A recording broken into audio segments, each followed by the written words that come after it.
Welcome back. This is a traditional back exercise. It's called the gardener's crouch. I'm still uncovering stuff from our freezes here. I'm in the grocery row gardens.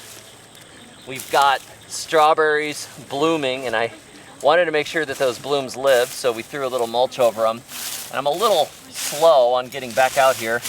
We had a lot of rain, and I was a little bit busy, but we're kind of uncovering and getting some work done in these grocery row gardens today. Now there's something funny that's happening here, and that is we're starting to get seedlings showing up everywhere.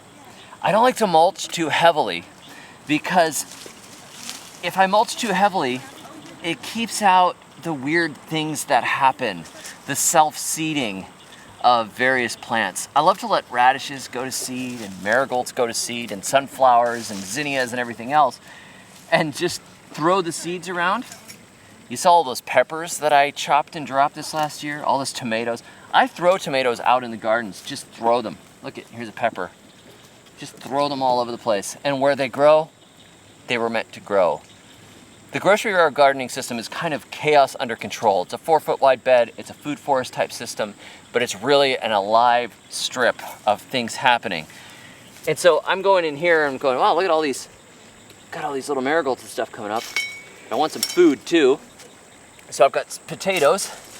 I've been saving grocery store potatoes. I saved some potatoes from last year, and I'm just gonna stick potatoes here and there. Today, according to the Farmer's Almanac, it being past the full moon, it's a propitious day. The auguries point to everything being beneficial today. So, for roots, that is. So I am just gonna throw potatoes in the ground. And I got, oh, look at all these potatoes. I don't know what's going on here. These things have been sitting on my back porch. Some of these are russets. Got a bag of russets that was green. Why do you want green russets? Well, I just want to stick them in the grocery row garden, that's why. I just make little holes and stick them in. This goes in with the let's get a yield part of the grocery rows. We've got all these fruit trees and things in here, but the fruit trees may not give us a yield for a few years. But potatoes, I can get yields in just a couple of months. I can be eating new potatoes in, gosh, month and a half, something like that. We can be sneaking potatoes out of here. There's nothing like new potatoes. Look at that, this potato's trying to make potatoes already. It's growing a new cluster of potatoes. Let's give it a little help by putting it in the ground.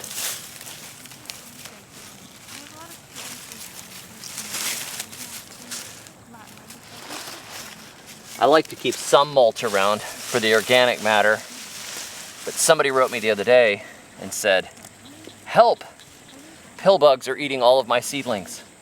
And they sent me a picture of a heavily mulched garden with a bunch of pill bugs in it and chewed up seedlings. And in some climates and some seasons, your heavy mulch is a bad thing for annuals. It's almost always great for trees. Almost every tree likes some mulch. But for annuals, put little seedlings out. A lot of stuff likes to live in there. You've got all of your primary decomposers that like to come through, all these insects chewing up everything and leaving frass behind. And, you know, they will very happily munch on some radish sprouts or some nice tender lettuce in between their rougher fare of fallen oak leaves and shredded paper or whatever else you stick into your beds. So sometimes the deep mulching thing is not good, and sometimes it is. And I run back and forth between mulching to build soil and sometimes removing the mulch and composting it because we get serious pest buildup issues. In the grocery row gardens, I like to have a lot of mulch because my primary goal is the trees and a lot of perennials around the edges. But in my regular potato beds and my regular seedling beds, I mostly have bare soil. I want the fungal connections for the trees, so I will take the losses on some of the annuals. You gotta watch out for this stuff. This is a dewberry right here. This is a very thorny native blackberry family. They're very, very mean, and I cannot leave these in here because they will just tear us up. And they don't produce particularly well. What they do produce is good, but they're very mean to bare feet. Not something we want in here. So not everything stays. If I leave this hanging up here, it will dry out and rot. If I bury it back into the mulch, it will come back to life. I don't want that. Anytime you see these things, you gotta weed them out because they root all along the stems. I'll just put them up above to dry out. I can still get the organic matter out of it at least.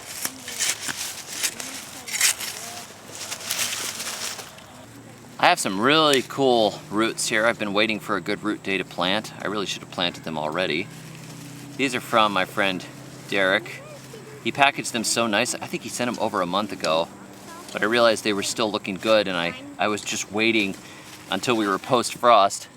These are potato mint tubers. African potato mint. I grew this once before. It's a really cool little plant. It's got edible roots, but it's in the mint family. Looks like a weed.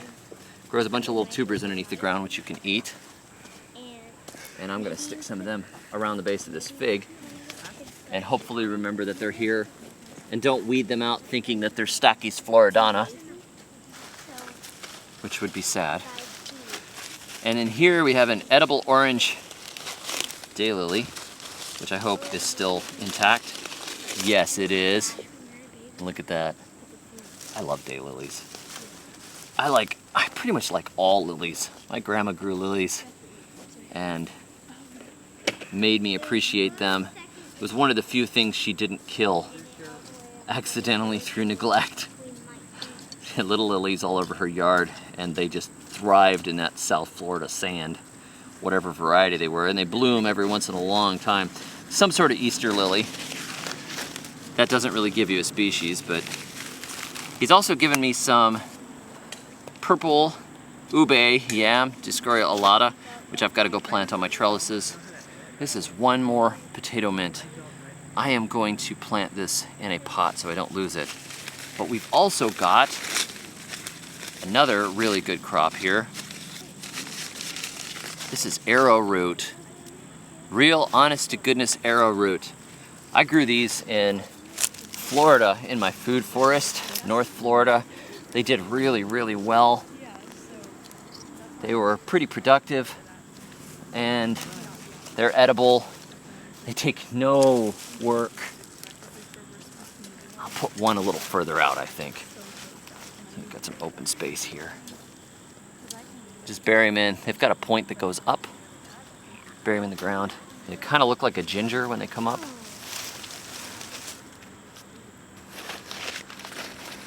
This is the way I like to plant. I'll discover what I planted later.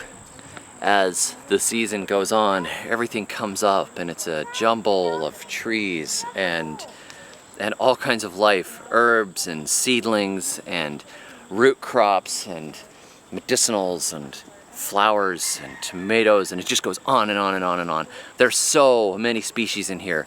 It's like a food forest under control, the grocery row garden. And if you want to learn more about the way I design the system and how it works and how you can integrate chaos into order, check out the book.